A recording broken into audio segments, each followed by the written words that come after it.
النبي عليه الصلاة والسلام وهو في بيت السيدة ميمونة بنت الحارث رضي الله عنها طلب بهذا الوقت يمرض في بيت السيدة عائشة. Nah, disinilah Nabi SAW sakit ya, bahkan sekarat juga di dipan ini. Oh, sini ya? Ya, di bukan ruang di dalam. tamunya ya? Depan yang warna merah itu ya? فجابوا النبي وضعوه على هذا السرير. كان وقت صلاة العشاء، كان من شدة المرض يغمى عليه. أول ما يفوق يسأل السيدة عائشة أصلى الناس؟ كانت تقول بلى ينتظرونك يا رسول الله.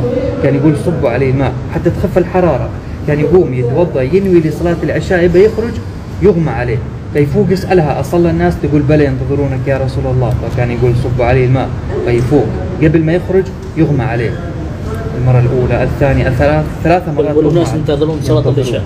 ثلاث مرات أغمى على النبي عليه الصلاة والسلام حتى أرسل أحد الصحابة لسيدنا بكر الصديق يقيموا الصلاة يصلي. Kalau Nabi aja begini kondisinya sebelum wafat ya. Jadi ketika itu Nabi SAW sedang kondisi sekarat sekali, sakit sekali.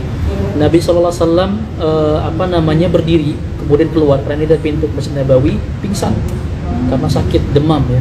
Kemudian diminta air untuk mendinginkan, meredakan panasnya Nabi SAW. Ketika berjalan lagi pingsan lagi, tidurin lagi. Kemudian yang ditanyakan oleh Nabi SAW, apakah sudah sholat manusia atau sudah sholat? Belum ya Rasulullah. Jalan lagi, kemudian pingsan lagi, disiram lagi pakai air atau diredakan lagi panasnya, ditidurkan lagi sampai 3 kali. Sampai akhirnya Abu Bakar Siddiq radhiyallahu anhu yang mengimami sholat Isya. أقام الصلاة، صلوا، نادى النبي على زوجاته، ذكرهم وعظهم، نادى على سيدنا الحسن والحسين قبلهم. دخلت السيدة فاطمة الزهراء شافت النبي صارت تبكي، فقال النبي لا تبكي يا فاطمة، لا كرب على بيت بعد اليوم. Ya, kemudian karena Nabi SAW tidak bisa mengimami, jalan sedikit pingsan, akhirnya Nabi SAW membangun sebuah jemaah di sini bersama anak-anaknya, kemudian istri-istrinya sholat di sekitar sana, dan Abu Bakar Siddiq radhiyallahu anhu yang mengimami pada waktu itu. فلما بكيت السيدة فاطمة الزهراء قال لها النبي اقتربي، همس بأذنها قال لها إني أموت يا فاطمة وإني أموت الآن. بكيت أكثر. لما بكيت قال لها اقتربي. المرة الثانية همس بأذنها قال لها أنت سيدة نساء الجنة وأنت أول أهل لحاقتي. ضحكت. توفت بعد وفاته ب6 أشهر. Fatimah.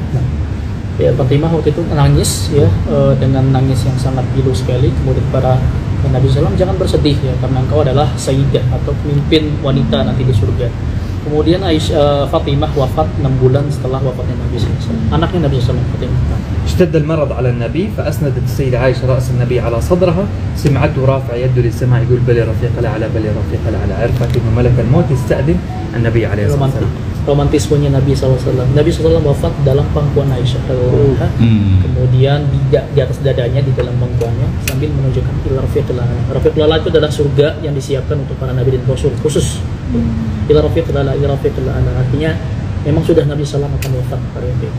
توفى النبي وهو على رأسه على صدر السيدة عائشة. نزلت رأسه، جاءت لباب الروضة، صاحت مات رسول الله، مات رسول الله، مات رسول الله. انفجر المسجد بالبكاء على النبي عليه الصلاة والسلام. Ya, wafatlah Nabi SAW di dadanya Aisyah. Mungkin berarti Aisyah sedang memanggul ya, kepalanya Nabi SAW sedang memeluk ya, wafat di dadanya Aisyah radhiyallahu anha. Kemudian tersiarlah kabar orang-orang yang sedang tadi nunggu sholat, mata Rasulullah, telah wafat Rasulullah. مع الصدمة سقط على الأرض سيدنا علي بن أبي طالب وهو يبكي. سيدنا عثمان بن عفان مع الصدمة ما كان يقدر يتكلم. سيدنا عمر بن الخطاب مع آخر السيف قال من قال عنه مات سوف أقطع رأسه.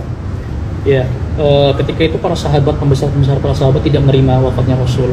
Abu Bakar ketika itu sampai tidak bisa berbicara, Utsman, kemudian Umar sampai mengatakan, siapa yang bilang Rasul wafat, saya penggal lehernya. Karena Umar terkenal dengan tokoh yang sangat keras sekali. Tidak bisa berkata apa-apa ketika menemukan fakta bahwasanya Rasul ternyata manusia. Itu malam Mas ya, malam. Fil lail hada sabad al-isya. لا متى الوفاة؟ وفاة النبي الضحى. Duha. Iya. Salat yang tadi diimamkannya salat Isya. Maka Nabi pernah sempat salat. بعدها دخل سيدنا أبو بكر الصديق للنبي، حضن النبي وقبله بين عيونه وقال له طبت حيا وطبت ميتا. وخرج للمسلمين وقال لهم أيها الناس من كان يعبد محمد فإن محمد مات ومن كان يعبد الله فإن الله حي لا يموت. Abu Bakar Siddiq sebagai seorang sahabat yang sangat menemani Rasul, dia bertemu dengan Rasul, mencium keningnya, kemudian engkau hidup dalam keadaan baik dan mati pun dalam keadaan baik. Kemudian mengabarkan kepada orang-orang yang lagi bersedih. Umar tidak menerima wafatnya Rasul. Kemudian mengatakan man kana ya'budullah fa innallaha hayyun la yamut. Barang siapa yang menyembah Muhammad sudah wafat, sudah enggak ada. Tapi barang siapa yang menyembah Allah, maka Allah Maha hidup. احتاروا الصحابة فين يدفنوا النبي عليه الصلاة والسلام. فسيدنا أبو بكر الصديق رضي الله عنه قال سمعت رسول الله يقول الأنبياء يدفنون حيث ماتوا. فأزالوا السرير وحفروا للنبي في نفس مكان السرير. Ya, para sahabat waktu itu berselisih pendapat di mana dimakamkan Nabi, karena berbeda dengan orang-orang pada umumnya. Kemudian ada salah seorang yang mengatakan Nabi dan Rasul ini dimakamkan di mana mereka wafat. Karena kebetulan wafat di atas ranjangnya Aisyah, maka dikeluarkan dipannya, kemudian digalilah kuburan tepat persis di bawah dipan di mana Rasulullah SAW wafat. حفروا للنبي بالطريقة اللي تسمى اللحد، وضعوه في هذا المكان، غسلوه 4 من آل البيت بلباس ما خلع لباس النبي عليه الصلاة والسلام. ما خلع لباس. ما خلع، لا يجرد الأنبياء كيف بلباس. غسل مسحوه مسح فوق اللباس فقط، يعني الملائكة هم اللي غسلوا النبي عليه الصلاة والسلام. Masya Allah. Ini saya menjelaskannya juga, saya kayak baru dapat penjelasan juga soal ini. Ini Nabi SAW ketika wafat itu dengan mengenakan pakaian saat itu dikenakan, dimandikan oleh 4 dari ahli baitnya, itu dari keturunannya, bahkan malaikat juga ikut memandikan pada waktu itu. Jadi cuman diusap doang, bukan kayak seperti kita sekarang dibanjur segala macam, karena Nabi mulia ya. Jadi dibasuhkan, kemudian digalilah lahat. Digali lahat itu bagian yang menjorok ke arah kiblat. Kemudian dihadapkan Nabi SAW ke arah kiblat. Ini arah kiblat. Jadi Nabi SAW menghadap dengan sebelah kanannya ke arah kiblat. طبعا هي روايتين، الأولى إنه لما جاء سيدنا علي بن طالب يخلع لباس النبي أتساءل بينه وبين نفسه أيجرد الأنبياء من لباسهم؟ الله سبحانه وتعالى أدخلهم جميعا في حالة من النفاس. سيدنا علي بن طالب، العباس عم النبي، وابناء عمه القسم والفضل، وجميعا في المنام سمعوا لا تخلع لباسه فهو طاهر. حتى لا يختلف شخص عن الآخر، فالأربعة سمعوا نفس الصوت. Oh, ini yang menarik. Mereka berselisih pendapat, apakah kita harus melepas pakaian Nabi SAW ketika wafat? Ali bin Abi Thalib bersama 4 orang sahabat lain mendengar suara jangan melepas pakaian Nabi SAW karena dia tohir atau dia suci sebenarnya Nabi SAW. Jadi dimandikan hanya jadi usap saja di bagian di bagian luar pakaian. بعدها وضعوه في هذا المكان، يدخل الرجال يصلوا على النبي، كل شخص لوحده، ما كان في إمام. ما كان في إمام؟ لا الجماعة اللي يصلوا. لا يدخلوا يصلوا الرجال على مجموعات، كل شخص لوحده، ما في إمام على النبي. الرجال ثم النساء ثم الصبيان 3 أيام هم يصلوا على النبي عليه الصلاة والسلام. صحيح. وما في إلا 3 أيام. Ini yang menarik juga, fakta baru tahu nih. Jadi selama 3 hari Nabi SAW disolatkan dengan tanpa imam, karena Nabi adalah imam. Tidak mungkin ada imam setelah Nabi. Semua orang selama 3 hari yang ada di kota Madinah berganti-gantian sholat. Masuk misalnya sekelompok orang mensolatkan Nabi, keluar, masuk lagi sekelompok orang, masuk keluar, sampai anak-anak kecil juga ikut mensolatkan, tapi tanpa imam. Mereka berjamaah aja. Karena nggak mungkin kita menjadi imam sedangkan Nabi adalah imam dia. Sebelum dimakamkan selama 3 hari disolatkan, tapi Nabi kondisinya sangat tahir sekali, sangat suci sekali. بعدها وضعوه في القبر على الكتف الأيمن، وجهه على القبلة. كانت السيدة فاطمة الزهراء من الشباك تراقبهم، لما جاءوا ينزلوا التراب على قبره صارت تبكي وتقول لي سيدنا أنس بن مالك رضي الله عنه كيف طابت قلوبكم أن تحثوا التراب على قبر نبيكم، من حزنها على النبي عليه الصلاة والسلام. فما عرف يرد عليها سيدنا أنس بن مالك، صار يبكي معه. Jadi ketika Nabi SAW sudah, semua penduduk kota Madinah sudah mensolatkan Nabi, ketika dimakamkan, ditaruh di dalam lahat, Fatimah melihat dari jendela dan sedih ya, sangat sedih sekali. Kemudian bagaimana mungkin kalian menguburkan atau menaruhkan tanah, melemparkan tanah ke makamnya Rasul, karena mereka sangat memuliakan Nabi SAW. Bagaimana mungkin kalian tega melakukan itu? Tapi itu yang terjadi dan tidak ada yang berani menjawab, atau tidak ada yang bisa menjawab tangisan Fatimah. بهذا الشكل قبره عليه الصلاة والسلام. كانت تخرج السيدة عائشة رضي الله عنها وتجلس معه. Ya.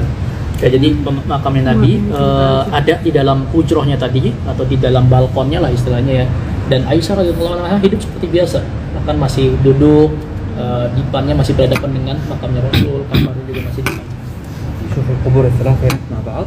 هنا قبر النبي عليه الصلاة والسلام عند كتفه سيدنا أبي بكر الصديق، لأنه طلب احتراما للنبي يكون عند أكتافه لا يصير تشابه بين القبرين فأخر. Nah itu يقربوا عشان نشوف. Ya itu ada 3 makam. Ya. Ada makam Rasul Shallallahu Alaihi Wasallam yang pertama, kemudian setelahnya itu ada makam Abu Bakar. Kepalanya Abu Bakar itu sejajar dengan bahunya Nabi Sallallahu Alaihi Wasallam. Setelahnya ada Umar bin Khattab radhiyallahu anhu. استأذن من السيدة عائشة أذنت به فطلب يدفن عند خصر سيدنا أبي بكر الصديق احترام. إيش كيف؟ يعني سيدنا أبو بكر الصديق عند كتف النبي. سيدنا عمر بن الخطاب عند خصر ini bentuk adab. شوف القبر الثالث. Umar. Ya, bentuk adabnya juga nih, padahal Nabi SAW juga sudah wafat. Jadi Abu Bakar itu tidak dimakamkan sejajar dengan kepalanya Nabi sebagai bentuk kemuliaan untuk Nabi, dimundurkan sedikit. Umar bin Khattab juga seperti itu. Dia merasa tidak sejajar derajatnya, posisinya dengan Abu Bakar, dimundurkan lagi sedikit. Pras. فلما دفن سيدنا عمر بن الخطاب رضي الله عنه جاءت السيدة عائشة رضي الله عنها غير انه هو مدفون في قبره لانه زوجها او ابوها مو محرم لها سيدنا عمر بن الخطاب ليس محرم لها مدفون في قبره كمان وضعت الساتر الاسود وصارت تخرج من غرفتها تجلس على السرير موجود بالحجرة بحجابها استحياء منه حتى هو مدفون في قبره فتجلس في بيتها بحجاب. Ini bentuk adabnya lagi, para sahabat dahulu sangat menjaga adab. Ketika dimakamkan Rasul dan Abu Bakar, Aisyah tidak membangun sitar atau tidak membangun tirai. Tapi ketika Umar bin Khattab yang dimakamkan di sana, Umar bin Khattab bukan mahramnya Aisyah, maka dibangunlah sitar. Malu kalau misalnya Aisyah berjalan sekitar rumah dan dilihat. Dan ingat, padahal pada waktu itu Umar bin Khattab sudah wafat. Tapi bentuk ta'aduban atau dalam bentuk adab Aisyah radhiyallahu anha kepada Umar bin Khattab karena bukan mahramnya. الله يجمعنا فيه. جزاك الله خير. خلاص نمشي. اللي بعده نمشي. Subhanallah.